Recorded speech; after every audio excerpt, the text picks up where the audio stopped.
ang mga kwento ng pag-ibig, kwento ng buhay at kwento ng pag-asa dito sa Barangay Love Stories. Love Stories. Marami sa atin ang nagsusumika para kumita. Pero may mga panahon na hindi talaga sapat ang kinikita natin. Ikaw, kabarangay, ano ang ginagawa mo kapag kapos ka sa pera? Dear Papa Dudut, magandang araw po sa inyo at sa lahat ng mga nakikinig sa Barangay LS.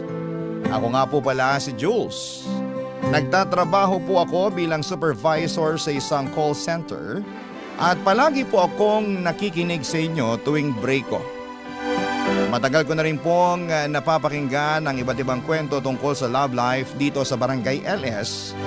Kaya naman naisipan ko na baka panahon na rin para ibahagi ko ang sarili kong karanasan.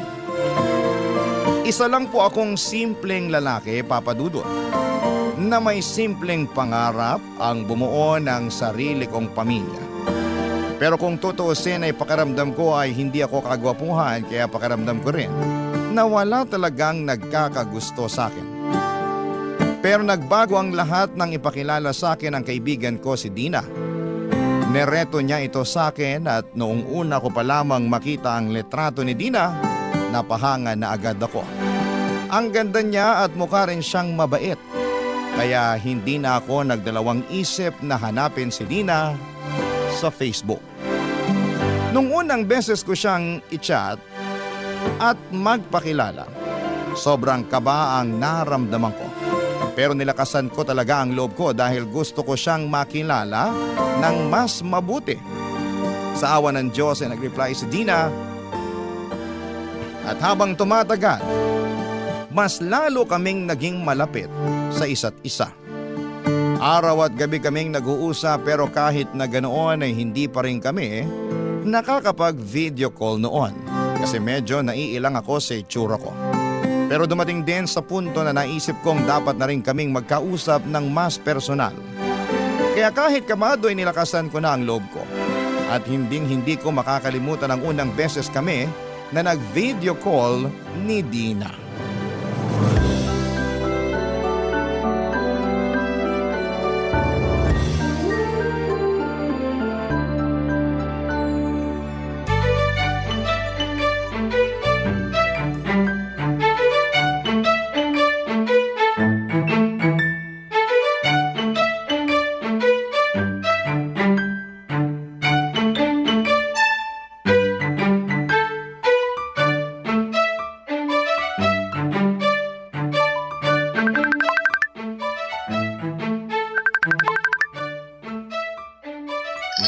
Hi, Jules.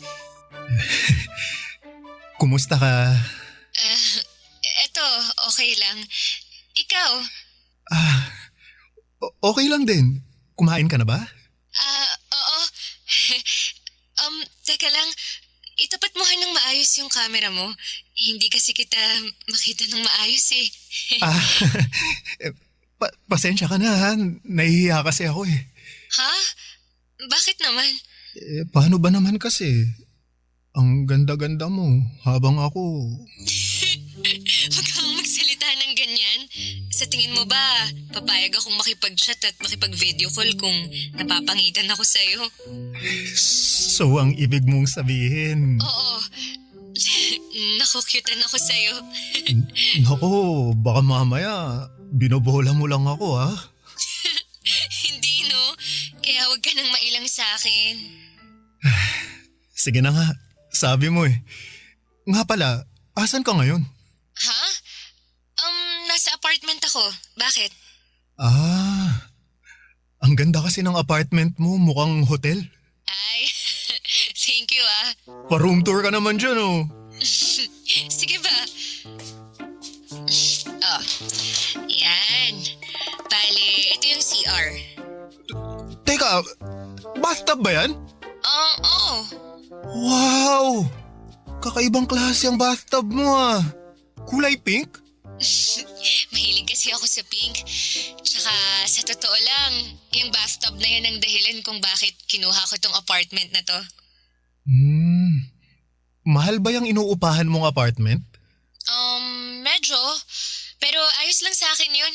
Kasi yun naman talaga ang dahilan kung bakit nagpapakapagod tayo sa trabaho, di ba? Para mas magkaroon tayo ng maginhawa at saka komportableng buhay. Kung sa bagay.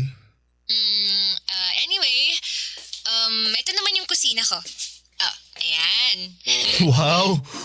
Ang lakas naman makasosyal ng kusina mo. At talagang induction cooker pa yung gamit mo. Aba, syempre naman. Para iwas sunog na rin, di ba? Pero, hindi ba mahal sa kuryente yan? Medyo. Pero okay lang. Mas mapapamahal ako kung masusunog tong apartment. Ikaw talaga. Teka lang. Ano yung nasa gilid?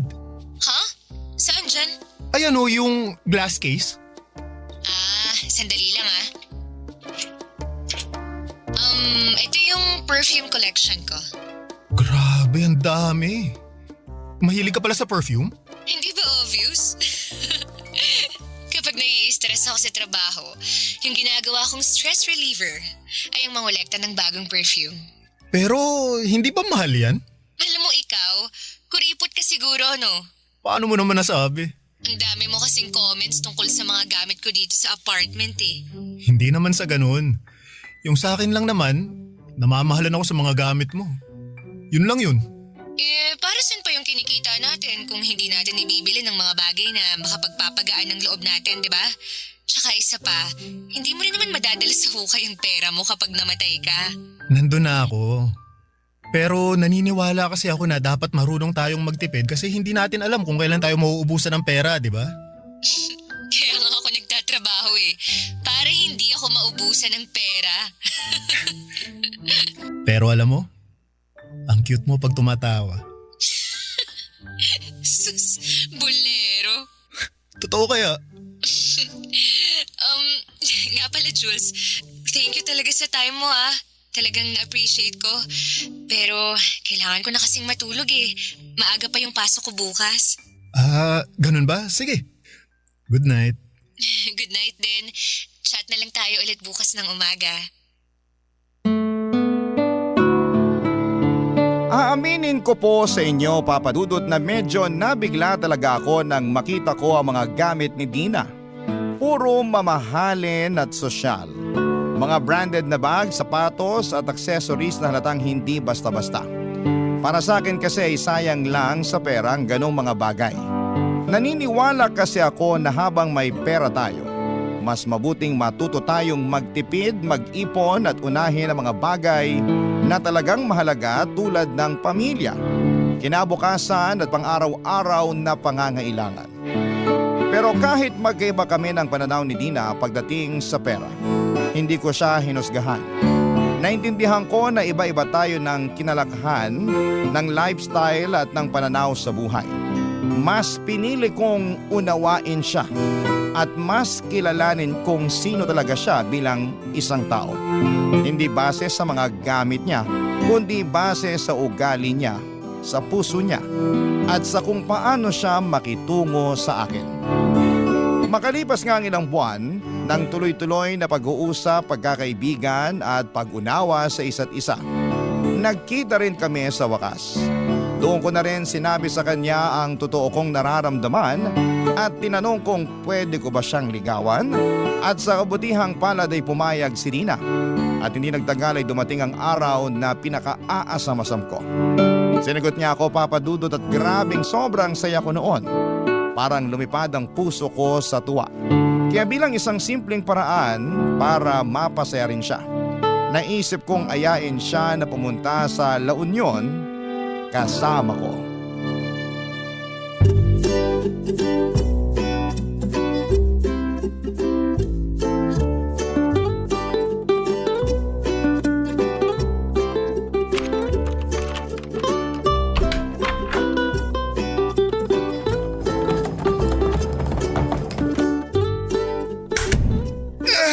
Salamat sa Diyos. Nakapag-check-in na rin tayo sa wakas. Mismo. Grabe, Pakiramdam ko para na akong masusuka sa biyahe. Nga pala babe, thank you talaga dito sa treat mo ah. Alam mo ba na sa lahat ng naging boyfriend ko, ikaw yung pinakauna na nag-aya sa akin na pumunta dito sa La Union. Alam mo naman na kaya kong gawin ang lahat para pasayahin ka, di ba? Ang sweet talaga ng baby ko. I love you. Love you too, babe. Nga pala, may gusto akong ibigay sa'yo. May sorpresa ka para sa akin? Aba, syempre naman. Sagot mo kaya yung hotel at pamasahe natin.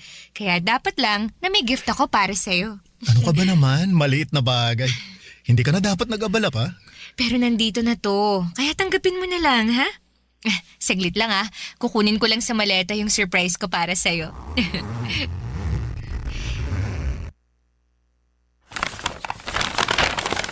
Tada!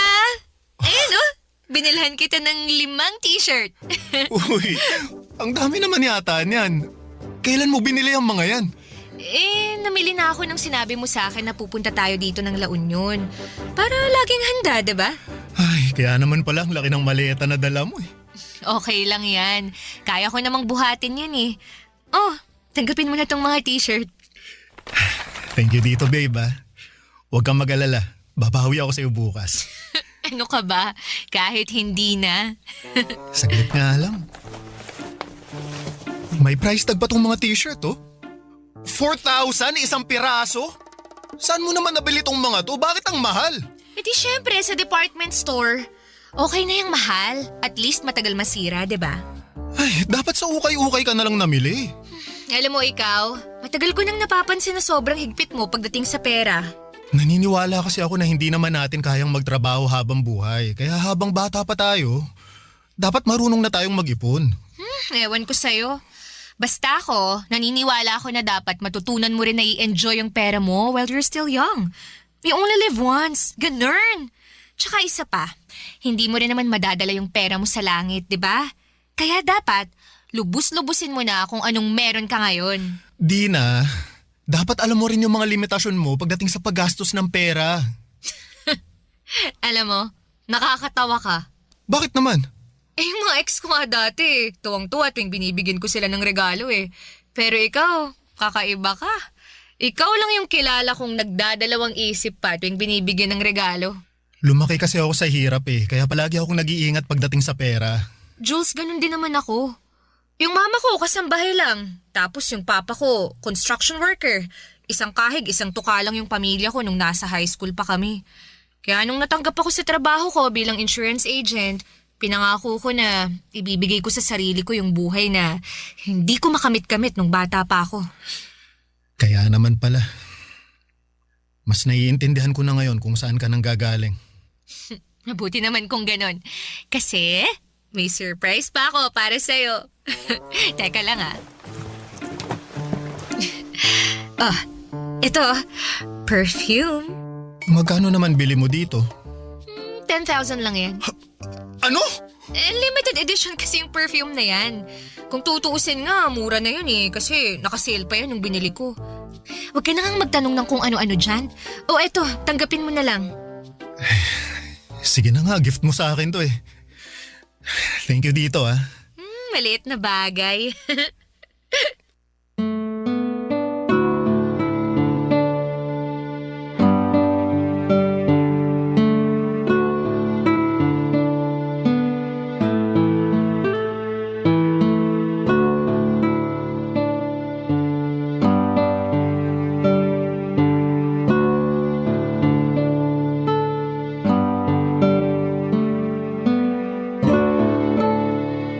Papadudot, para po talaga akong mahihimatay nang makita ko ang mga pinamili ni Dina.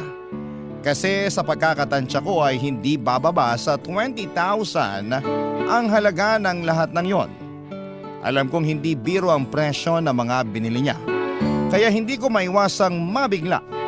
Pero kahit na ganoon ay pinilit kong pigilan ang sarili ko na husgahan siya. Girlfriend ko na siya ngayon at sa totoo lang ni minsan ay hindi siya nanghingi o nanghiram ng pera sa akin para lamang mabili ang mga gusto niya. Napagtanto ko na siguro'y tama lang din na i-reward niya ang sarili niya mula sa pinaghirapang sweldo niya bilang isang insurance agent. Deserve din naman niyang i-enjoy ang bunga ng sipag at tiyaga niya. At sa totoo lang, pareho rin kaming nag-enjoy ni Dina sa bakasyon naming yon sa La Union. Doon namin mas nakilala ang isa't isa. Yung mga simpleng ugali, maliliit na hilig, pati na rin yung mga bagay na nagpapasaya sa amin. Dahil sa mga sandaling yon ay mas lalo kong naramdaman kung gaano siya kahalaga sa akin. Noon ko talaga nasabi sa sarili ko, si Dina na ang babaeng gusto kong makasama at mahalin habang buhay. Barangay Love Stories. Barangay Love Stories.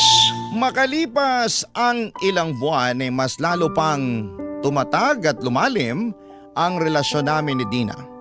Hanggang sa dumating ang araw na tuluyan nang iniwan ni Dina ang dati niyang apartment para makipag-live-in sa akin. At sobrang saya ko noon, Papa Dudut, kasi pakiramdam ko ay unti-unti na naming binubuo ang buhay na matagal ko nang pinapangarap. Pakiramdam ko noon ay konti na lang at nahantong na talaga sa kasalan ang relasyon namin. At kahit magkasama na kami sa isang bubong, sinisikap ko pa rin iparamdam kay Dina araw-araw kung gaano siya kahalaga sa akin. Hindi ko nakakalimutang ipakita na siya lang ang babaeng mamahalin ko habang buhay. At handa akong tanggapin at mahalin siya ng buo kahit ano pa ang nakaraan o pagkukulang niya. Pero isang gabi habang mahimbing kaming natutulog, nagising ako sa sunod-sunod na pag-vibrate at pag-ilaw ng cellphone. At cellphone pala ni Dina yon. Kinuha ko yung cellphone niya sana para i-silent na lamang, pero hindi ko naiwasang mapansin na may sunod-sunod na mensahe mula sa iba't ibang numero.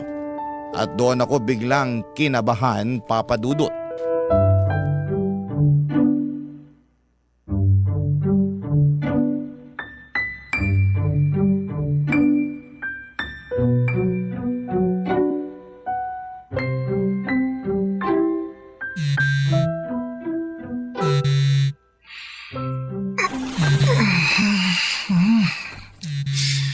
Ano ba naman yan? Istorbo talaga oh. Dina, babe. Yung cellphone mo, kanina pa nagva-vibrate.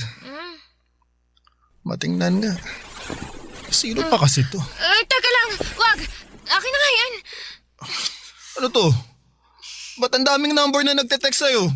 Sino yung mga yan? Wala to. Mga katrabaho ko lang. Ha? Sigurado ka ba? Kasi parang nakita ko yung isang message, mukhang sinisingil ka yata ah. Oo. Gaya nga ng sabi ko, katrabaho ko lang yun. Eh bakit ka naman sisingilin ng katrabaho mo? May pinagkakautangan ka ba? Oo eh. Nung isang araw kasi, nasa digital wallet lahat ng pera ko. Tapos kinailangan ko ng cash. Kaya ayan, napilitan akong manghiram ng pera sa katrabaho ko. Yun lang yun. Ganun ba? Oo. Oo eh. Sino naman yung ibang numbers na nagte-text sa'yo? Sandali nga lang. Binasa mo ba lahat ng messages ko? Hindi, kaya nga ako nagtatanong, di ba? Ayoko naman talaga kasing pakialaman yung cellphone mo eh. Pero kanina pa kasi vibrate ng vibrate yan eh. Kaya, ayan. Sa susunod kasi, gisingin mo ko. Hindi yung bigla-bigla ka nalang nakikialam ng gamit ng may gamit. Sinubukan naman kitang gisingin ah. Pero pinakialaman mo pa rin yung cellphone ko. Invasion of privacy ang tawag dyan sa ginagawa mo, Jules. Kakainis ka naman eh. Babe, sorry na. Please, huwag ka nang magtampo sa akin. Hindi ko naman nabasa lahat ng messages mo eh. At saka, pangako, sa susunod, hindi ko napapakialaman yung cellphone mo, okay? Siguraduhin mo lang ah. Promise. Hindi lang talaga ako nakatiis kanina kasi ang himbing na ng tulog ko tapos nagising ako ng dahil lang dyan sa cellphone na yan. Sige na nga. Pinapatawad na kita. Basta, wag mo nang uulitin yung ginawa mo ah. Kasi yung pinakaayaw ko sa lahat, yung pinapakialaman ako. Oo na. Sorry. Bati na tayo ah. Oo na. Nga pala babe, may gusto sana akong i-open up sa'yo eh. Ano yun? Siguro bukas na lang. Alam mo ikaw, ang labo mo kausap. Para saan pa na binanggit mo yung gusto mong pag-usapan kung hindi mo naman pala ikikwento sa akin? Kasi kasasabi mo lang na ayaw mo yung pinakikialaman ka, kaya eto. Natatakot na ako na baka magalit ka na naman sa akin. Sige na, sabihin mo na. Sa tingin mo ba makakatulog pa ako pag hindi mo sinabi sa akin yung gusto mong sabihin? I'm sorry babe pero yung ayaw ko kasi sa lahat yung may utang eh. Grabe ka naman sa akin. Ba't pakiramdam ko parang hinuhusgahan mo na ako, ha? Yung katrabaho ko lang naman yung inutangan ko kasi wala akong cash nung time na yon. Eto na nga ba yung sinasabi ko eh. Eto mismo yung dahilan kung ba't ako nagdadalawang isip na sabihin pa sa'yo to eh. Pwes, dahil sinimulan mo na, walang matutulog sa atin hanggang hindi natatapos tong usapan na to. Please babe, huwag mo naman sanang masamain yung sinasabi ko sa'yo. Nakakasama ka ng loob eh. Pakinggan mo muna kasi ako. Yung sa akin lang naman, ayokong mabaon ka sa utang. Babe, alam kong marami kang luho. At tinanggap ko naman yun, di ba? Kasi nga, tulad ng sabi mo sa akin noon, pera mo naman ang ginagamit mong pambili sa mga luho mo. Kaya hinahayaan na lang kita. Pero yung utang kasi, ibang usapan na yun eh. Sandali nga lang. Ba't ka ba nagkakaganyan, ha? Ba't pa praning na praning ka na may utang ako sa katrabaho ko? Ayoko lang kasing matulad ka sa mga kasama ko sa call center. Anong ibig mong sabihin? Marami kasi akong katrabaho sa call center na mahilig mangutang. Yung iba sa kanila, bigla-bigla na lang nawawala para lang matakasan yung hiniraman nila ng pera. Babe, alam kong concern ka sa akin. Na-appreciate ko yun. Pero wala kang dapat ipag-alala. Hindi ako matutulad sa mga kasamahan mo sa call center. Siguro nga marami akong luho, pero hello, sahod ko naman yung pinambibili ko ng mga luho ko. Sige na, huwag ka nang magtampo sa akin oh. Ikaw lang naman tong iniisip ko eh. Iba pa rin kasi talaga kapag may financial stability tayo. Oh, sure, whatever. Matulog na nga lang tayo. Baka mamaya kung saan pa mapadpad tong usapan na to eh. Good night na.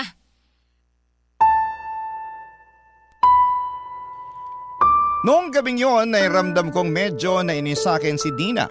Pero kahit ganun pa man ay wala akong pinagsisihan sa mga sinabi ko.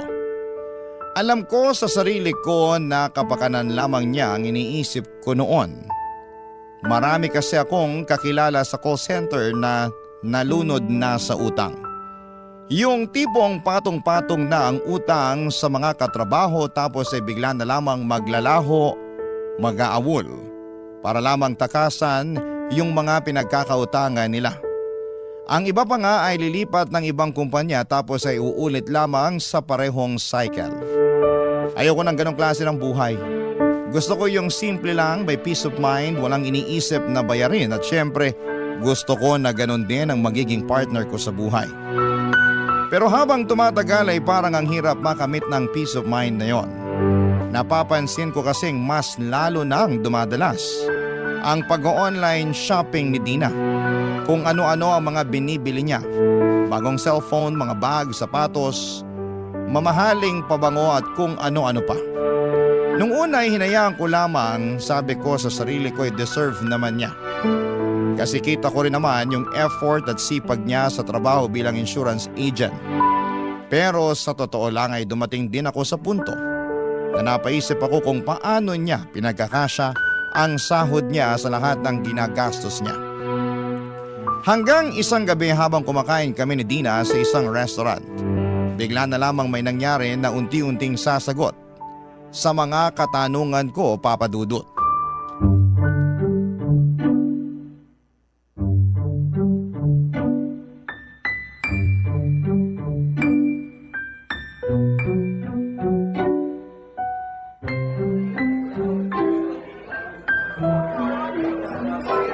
Babe, thank you dito sa treat mo ah. Maliit na bagay babe, kahit ano para sa'yo. Eh, teka lang. Parang himala yata na dinala mo ko rito sa restaurant. Eh di ba, ikaw tong palaging nagre-reklamo na sayang lang sa pera yung paglabas-labas para kumain? Kakasahod ko lang kasi at napagtanto ko na medyo matagal-tagal na rin simula nung huli tayong lumabas. Kaya eto, Confirmed. Mahal na mahal mo nga talaga ako. naman. At mahal na mahal din kita kahit kuripot ka. Uy, hindi ako kuripot ha. Maingat lang talaga ako sa pera, alam mo yan. Alam mo minsan, natatawa na lang ako eh. Bakit naman? Hindi ko kasi magets kung bakit tayo nagkasundo at nagkatuluyan eh. Isipin mo kuripot ka. Ano ba naman yan? Hindi nga ako kuripot. Tapusin mo na muna kasi ako. Anyway, kuripot ka, tapos ako naman maraming luho. Pero kahit magkaiba yung personalities natin, nagkakasundo pa rin tayo, di ba? Alam mo babe, nung una hindi nga ako natutuwa sa mga luho mo eh. Pero habang tumatagal, napaisip rin ako na siguro deserve mo naman yung mga pinamimili mo kasi galing naman ang lahat ng yun sa hard work mo, di ba? Tama ka dyan. Ay, asa na nga ba yung dessert na in-order natin? Ba't ang tagal? Kaya nga eh. Uy, babe, yung cellphone mo nagre-ring. Ay, Uy, bakit mo naman pinatay? Baka importante yun. naku wala. Katrabaho ko lang yun. Anyway, tawagin mo na kaya yung waiter, babe. Mag-follow up ka? Mamaya na, bigyan na lang natin ng 5 minutes. Tapos kapag wala pa, saka na ako magfa-follow up. Sige. Teka, kanina pa ring ng ring yan eh. Pakiramdam ko mukhang importante yan. Sagutin mo na lang kasi. Hindi na kailangan. Gaya nga ng sabi ko, hindi naman importante yun. Uy, ayos ka lang? Ba't mukhang Biyernes Santo yung mukha mo? Babe, ayoko sanang sabihin to eh pero pakiramdam ko kasi parang may tinatago ka sa akin. Ano? Paano mo naman nasabi yan, ha? Masisisi mo ba ako eh? Kanina pa ring nang ring ang cellphone mo pero hindi mo sinasagot. Hindi ko sinagot kasi nga nagde-date tayo. Ayokong makaistorbo yung tawag na yun sa date natin. Yun lang yun. Kalokohan. Kung talagang wala kang tinatago, sasagutin mo yung tawag na yun. Ayoko sanang gawin to eh pero pahiram nga ako ng cellphone mo. Ano? Ayoko. Kung talagang wala kang tinatago, ipapakita mo sa akin yung cellphone mo. Sumusobra ka na, Jules, ha? Pinagtututahan mo ba ako na may iba akong lalaki, ha? Buti naman at alam mo. Ipakita mo sa akin yung cellphone mo ngayon mismo dahil kung hindi, tatapusin ko na tong relasyon na to. Yung ayaw na ayaw ko sa lahat, yung pinaglilihiman ako eh. Oh, sige na nga. Oo, yan. Kahit halongkatin mo yung cellphone ko hanggang umaga, wala kang makikitang lalaki dyan. Teka lang. Ano to? Ang dami mong missed calls ah. Tapos pa iba-iba pa yung number. Sino ba tong mga to ha? Tsaka bakit hindi mo man lang sinasave sa contacts mo tong mga number? Saka na lang natin pag-usapan to, please. Hindi. Magpaliwanag ka ngayon din. Hindi ako matatahimik hanggat hindi mo ipinapaliwanag sa akin kung bakit ang dami mong missed calls galing sa iba't ibang number. Okay. Tingnan mo na lang yung mga messages. Para malaman mong sagot dyan sa tanong mo. Sige.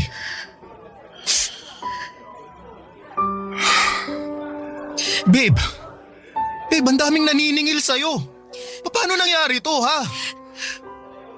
Jules, may problema ako sa pag-iisip. Ano? Anong ibig mo sabihin? Last year, nung pumunta ako sa isang psychiatrist, sinabi sa akin ng psychiatrist na may compulsive buying disorder ako. Hindi ko makontrol yung sarili ko sa paggasta ng kung ano-ano. Ay, Dina. Alam mo naman pala na may problema ka. Bakit hindi mo tinuloy yung pagpunta sa psychiatrist? Kasi tuluyan na akong kinain ng buwisit na disorder na to. Nung una, nagagawa ko pa namang pagkasyahin yung sahod ko sa mga luho ko eh. Hanggang sa dumating yung araw na hindi na kinaya ng sahod ko yung mga pinamimili ko. Kaya napilitan akong mangutang sa mga online lending apps para may pagtustos ako. Dapat nung umpisa pa lang sinabi mo na sa akin to para natulungan kita. Tulungan? Ipaulit-ulit mo ang pinapaalala sa akin na ayaw mo sa mga taong nangungutang eh. Di bali na. Nandyan na yan. Huwag kang mag-alala. Haharapin natin to ng magkasama, ha? Hindi kita pababayaan. Hindi kita pababayaan.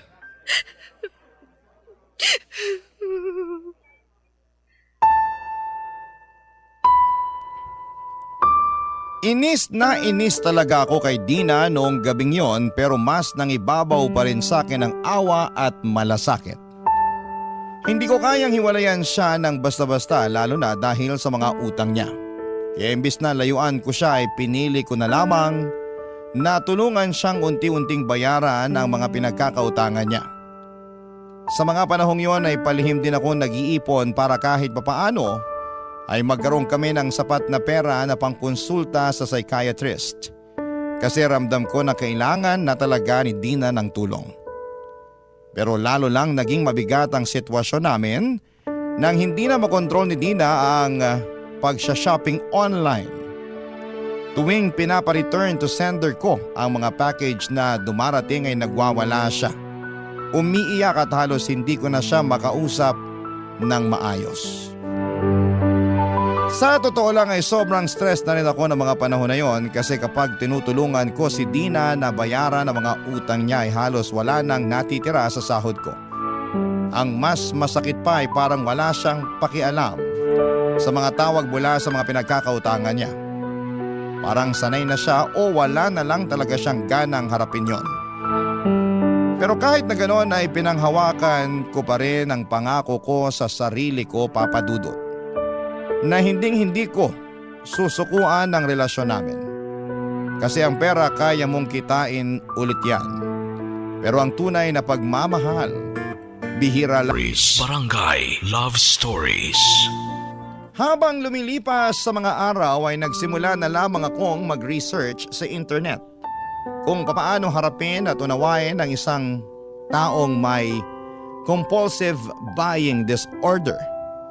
Doon ko natutunan na napakahalaga pala ng mga salitang ginagamit mo kapag kinakausap mo sila. Kailangan mong maging maingat at maunawain. Halimbawa, imbes na sabihin bakit ka ba laging bumibili ng kung ano-ano, mas maganda siguro kung sabihin mo na napapansin ko na madalas kang nag-online shopping. Gusto kong maintindihan kung ano ang nararamdaman mo kapag bumibili ka. Talagang sineryoso ko ang pag-research kasi gusto ko talagang maging mabuting boyfriend kay Dina. Kahit ako na muna ang unti-unting magbayad sa mga utang niya, basta sa dulo ay sana'y gumaling na siya. Kahit mahirap para sa akin, kahit halos ako na lamang ang nagdadala ng bigat, masaya na rin ako, Papa Dudut, basta makabangon lamang siya sa disorder niya. Pero hindi ko inaasahan na mas lalo pa palang lalala ang sitwasyon namin. Isang araw ay may nakita akong post sa Facebook at parang bigla akong tinamaan sa dibdib noong nakita ko ang post na yon, Papa Dudut.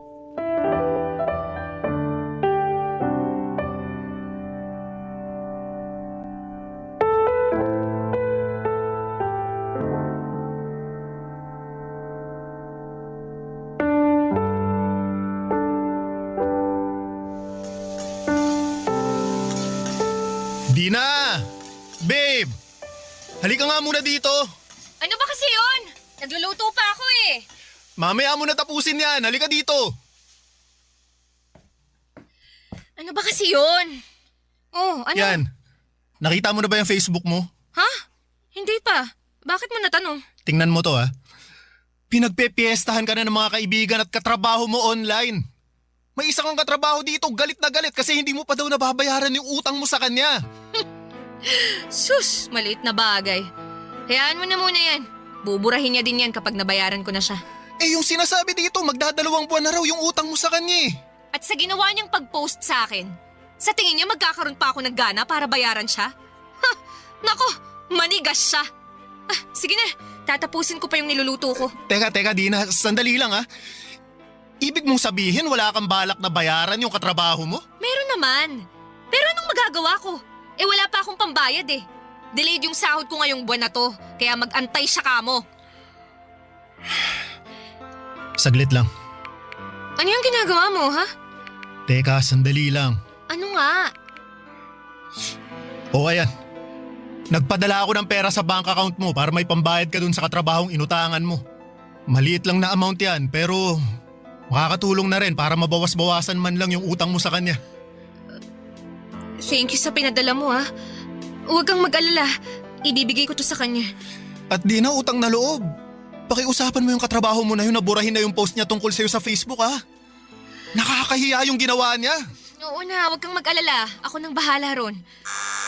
Sandali lang ah. May tao ron sa labas. Wag na, ako na. Bumalik ka na lang muna dun sa kusina. Oo na, nandyan na, sandali. Kulit. Huh? Ano to? Dina! Dina! Ano ba? Bakit? Anong problema? Tingnan mo to. Oh, May nagpadala ng bulaklak na para sa patay. Diyos ko! Teka lang! Bakit nakalagay yung pangalan ko dyan? Nasaan na yung walang yung delivery boy na nagpadala nito, ha? Kakausapin ko! Wala na unadat ng tao pagbukas ko ng pintuan. Basta-basta na lang iniiwan yan sa labas ng apartment natin. Sandali nga lang. Posible bang isa sa mga pinagkautangan mo yung nagpadala nito, ha? Siguro, ewan ko, hindi ko alam. Naguguluhan ako. Teka nga lang, anak na. Ginamit mo ba yung address natin sa pangungutang mo, ha? Ha? Oo, babe. Pero I'm sorry, hindi ko naman alam na padadala nila ako ng bulaklak para sa patay eh. Alam mo, Dina, ayoko na. Siguro, mas makakabuti para sa ating dalawa kung maghiwalay na lang tayo. Teka nga lang, natutuwag ka ba nang dahil lang sa bulaklak na yan? Ang hina mo naman yata. Hindi lang yun. Alam ko na may sakit ka. At pilit kitang iniintindi. Pero alam mo kung ano yung mahirap sa'yo? Minsan hindi mo man lang sinubukan na tulungan niya sarili mo eh. Hindi mo ba napapansin na ako tong nagpapakahirap sa trabaho para lang mabayaran yung mga pinagkakautangan mo? Talaga ba, ha? So ano yun? Nanunumbat ka, ganon, ha? Hindi ako nanunumbat kasi sariling desisyon ko yung tulungan ka para mabayaran lahat ng pinagkakautangan mo. Pero yung hindi ko lang matanggap-tanggap, yung parang wala kang balak na ayusin niya sarili mo. Yung tipong nakakatulog ka ng mahimping sa gabi kahit ang dami-dami ng taong nagagalit sa'yo dahil dyan sa mga utang na yan. Hindi ko pinangarap ang ganitong klaseng buhay, Dina. Buong buhay ko nagsumikap ako para hindi ako magkautang. At ayoko na yung pakiramdam na parang hinihila mo ako pababa kasama mo. Pwes kung ganon, edi sige. Mas mabuti pa nga maghiwalay na lang tayo. Maghiwalay na lang tayo! O sige! Pero isa lang ang sasabihin ko sa'yo, Dina. Sana gamitin mo ang pagkakataon to para tulungan yung sarili mo. Maniwala ka sa akin, hindi ka aasenso sa buhay kung ipagpapatuloy mo ang ginagawa mong pangungutang. Hiwalay na tayo, di ba? Kaya wala ka ng karapatan na paghimasukan pa yung buhay ko. Labas ka na sa mga ayaw at gusto kong gawin. Kukunin ko na yung mga gamit ko. At makikitira na muna ako sa mga kaibigan ko. Goodbye, kuripot!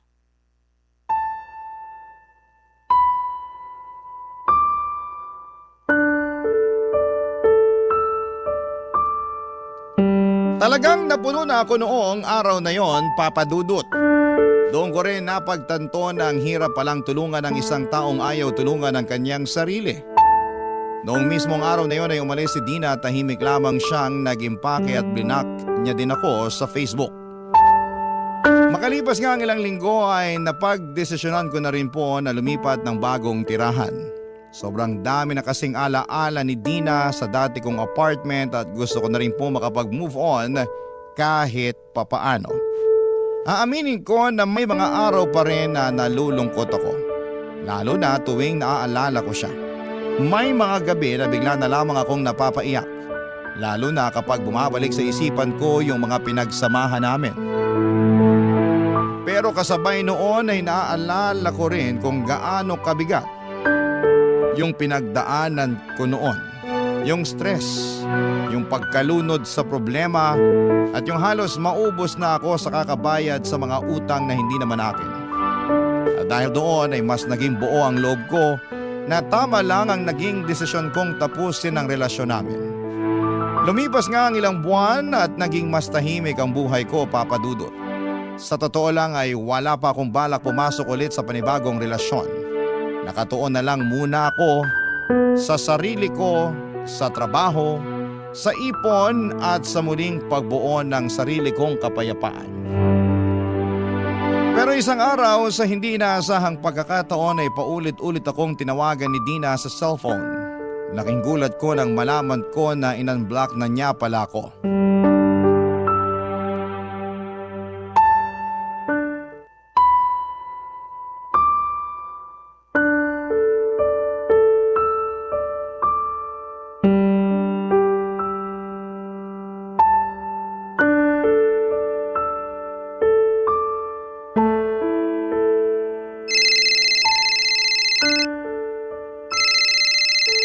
May tumatawag. Sino to? Si Dina. Hello, Dina. Hello, Jules. Kumusta ka na? Ayos lang ako. Ikaw, kumusta ka? Sa awa ng Diyos, ayos lang din naman. Jules, I'm sorry kung blinak kita noon. Siguro, masyado lang akong naging emosyonal nung mga panahon na yun. Pero okay na ako ngayon. Ha? Anong ibig mong sabihin? Handa na akong makipagbalikan sa'yo. Dina, aaminin ko na mahal pa rin kita pero talagang ayaw ko na eh. Jules naman, maawa ka sa akin, please. Kailangan ko talaga ng tulong mo. Pinalayas ako ng kaibigan ko sa apartment niya kasi may nagpuntang lalaki dun na sinisingil ako sa utang ko. Wala na akong matutuluyan at gulong-gulo na yung isip ko. Kaya parang awa mo na, tulungan mo na ako. So ang ibig sabihin, tinawagan mo lang ako para hinga ng tulong? I'm sorry. Hindi sa ganun yun, pero... Tapatin na kita. Ayoko nang madamay sa mga problema mo. Tahimik na ang buhay ko ngayon at sa tingin ko, mas makakabuti kung ibablock mo na lang ako ulit. Ang kapal ng mukha mo para sabihin na mahal mo pa rin ako. Tapos yun pala, walang yain mo lang ako ng ganito, ha? Oo, mahal pa rin kita. Pero ayoko na maging parte ng buhay mo. Sakal na sakal ako ng mga panahong nagsasama pa tayo, Dina. Alam ng Diyos na binigay ko sa iyo ang lahat. At ginawa ko din ang lahat para panatilihing maayos yung relasyon natin. Pero habang tumatagal, mas lalo kong napapansin na parang hindi mo naman binibigyan ng halaga yung mga pagsasakripisyo ko para sa'yo noon eh. Saan doon? Yung pagbabayad mo sa mga utang ko? Hindi naman kita pinilit noon na bayaran yung mga utang ko, ah. Ikaw tong praning at atat na bayaran yung mga utang ko kahit wala namang pumipilit sa'yo na gawin mo yon. Tapos ngayon, kung makapagsalita ka dyan, parang kasalanan ko pa na kusa mong binayaran yung iba kong utang. Kusa akong binayaran yung mga pinagkakautangan mo kasi gusto ko na maging financially stable tayo. Pero alam mo kung ano yung mahirap sa'yo, ha? Komportable ka sa buhay na maraming pinagkakautangan. Parang wala lang sa'yo yung tipong habang tumatagal, mas lalong humahaba yung listahan ng mga pinagkakautangan mo. Parang ayos lang sa'yo na hindi ka makapagbayad. At para sabihin ko lang sa'yo, ni minsan, hindi ko pinangarap na magkaroon ng girlfriend na manggagancho. Ang sakit mo namang magsalita, Jules. I'm sorry, pero kasi hindi ko na alam kung paano pa sasabihin sa'yo yung nararamdaman ko eh. Jules, please naman, oh. Tanggapin mo na lang ako ulit sa buhay mo. Pangako, susubukan kong magbago para sa'yo. Kung ganon, mas lalo mo lang akong binibigyan ng rason para layuan ka. Ano? Ako na nga itong nagpapakumbaba. Tapos ngayon ako pa nang pagsasalitaan mo ng ganyan. Malinaw na sa akin na hindi mo naman talaga ako minahal. Kasi kung mahal mo ako, hindi ka magdadalawang isip na tulungan ako. At kung mahal mo ako, hindi mo ako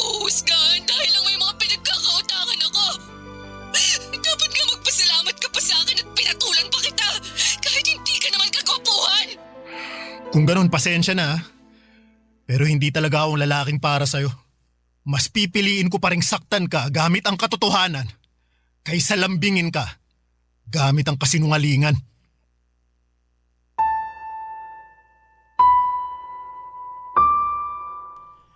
Siguro po ay marami sa mga kabarangay ninyo ang huhusga sa akin dahil sa ginawa kong pangiiwan kay Dina. Pero gusto ko lamang pong sabihin na ginawa ko ang lahat ng makakaya ko para sa ikabubuti naming dalawa. Sa huli si Dina pa rin ang piniling hindi tulungan ng sarili niya. Wala pong masama sa pagsalba sa sarili mo mula sa isang sitwasyong alam mong hindi na nakakabuti para sa iyo. Lalo na kung naibigay mo na ang lahat pero ang taong kasama mo ay ayaw pa ring magbago. Sa ngayon po, Papa Dudut, ay tahimik na ang buhay ko. Wala na rin akong balita kay Dina mula nang huli kaming mag-usap sa cellphone. Pero may isang mahalagang aral akong natutunan sa lahat ng mga nangyari. Dapat maging matalino tayo sa pagdedesisyon, lalo na pagdating sa pera. Lalo na kung may karelasyon ka na. Dahil ang mga desisyon natin ay hindi lang tayo ang maapektuhan kundi pati na ang mga taong mahal natin. Maraming salamat po sa pagbibigay sa akin ng pagkakataong may bahagi ang kwento ko.